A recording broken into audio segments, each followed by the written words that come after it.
I don't agree. I don't agree with the idea that people don't want government. I think what you're saying, that people, if you say to people, do you want rules and regulations and people telling you what to do, then there's a libertarian element and people will just go, yeah, I want to be free, like bugger off, especially that Aussie rebellious thing you were talking about, Shakeel. But I think when you say, oh, by the way, we'll be taking the money away, then people freak out.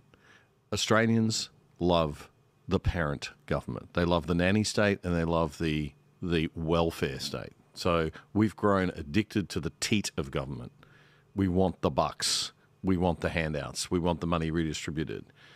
Now, not all of us. I mean, I think there's a very strong, growing sort of conservative and classical liberal libertarian base of Australians who are saying, no, enough. We've got to learn to stand on our own 2 feet and grow up. But if you had to say to me what is the single biggest difference between the Australia I left in 2001 and the Australia I came back to in 2020, I would say it's the people, the attitude of I can do it. I want to be my own man. I want to man up and do it myself. I have my own family. I'm not taking handouts from the government.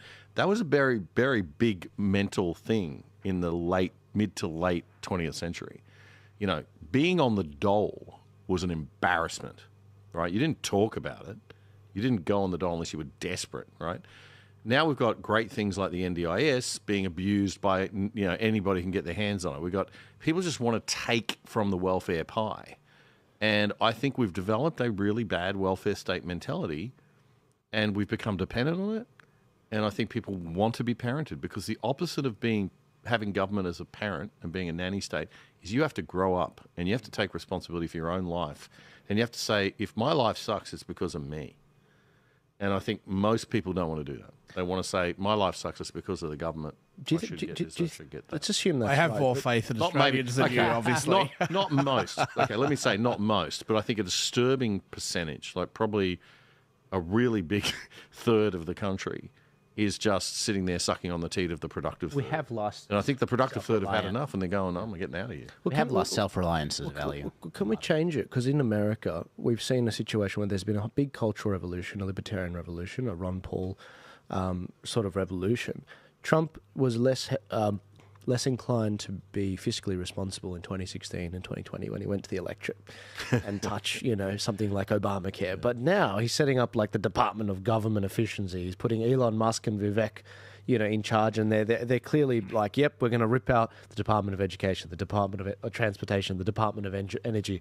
Do you think it's possible that when things get bad enough, the Aussie people could actually be like, hang on a sec, what do you mean you're spending this amount on a new statue here? It's going to cost 20 mil to put an Aboriginal flag on the Harbour Bridge. It's going to cost this amount for, we've got this much efficiency. It cost 20 million to put that flag up there. It was going to, but then they didn't do that. They decided to rip down the New South Wales flag and replace it with the Aboriginal flag that no one voted for. But how could it cost $20 million to put a flag up there? Don't get me started. It was either, government, mate. We can do anything to make it cost $20 million. I've changed my mind. I've now become a lefty. I'm going to set up a company and I'm going to contract the Australian government. I've been doing it wrong all these years. Yeah. That is actually the problem. And I've had a lot of very interesting conversations with business people and friends of mine across Australia and across the world. And one of the things they've said to me is, one of their kids said to me one day, he goes, the problem with you is that you overvalue freedom. And I was like, what do you mean I overvalue freedom? Like, just give it up a bit. I'm like, for what reason? He said, all you got to do is get your political contacts, lobby government a bit. You'd make so much more money. Yeah. It would be so much easier. Yep. I think that goes to the heart of what you're saying. Sorry, that's only the people at the top. The everyday person is sick and tired of it. Sorry, misinformation. It wasn't 20 mil, it was 25 mil. Wow. I'll make the flag for him. It's like Biden's... Climb up and put it there myself. Biden, what was it, $1 billion that he spent to build 8 charging stations? Oh, I see. I thought you were talking about the $1 billion that Kamala blew on her campaign. Well, that's... all the celebrity endorsements. I could have done it I could have got her not elected for $900 yeah, million. exactly. A lot here. That's the problem with a lot of government initiatives is you can fail much more cheaply than we are currently failing. What about their version of NBN? In America.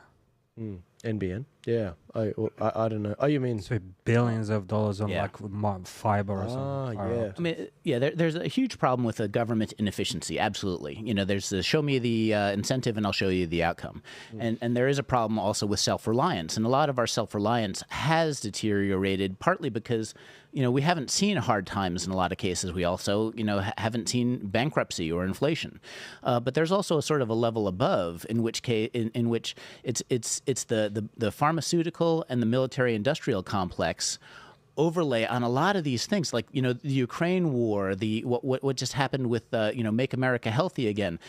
These are huge costs. The military and pharmaceutical industrial complex are giant. When you talk about sucking at the teat, they're in this case parasites. Just sucking away our prosperity, and they don't have to, but because the party elites in each party live off of that, and they are not serving their underlying constituents. The Greens voter is not going to see a better environment when they have windmills offshore. The Labor voter is not going to see a lower cost of living for working families, and the Liberal voter is not going to see functioning business and a free society.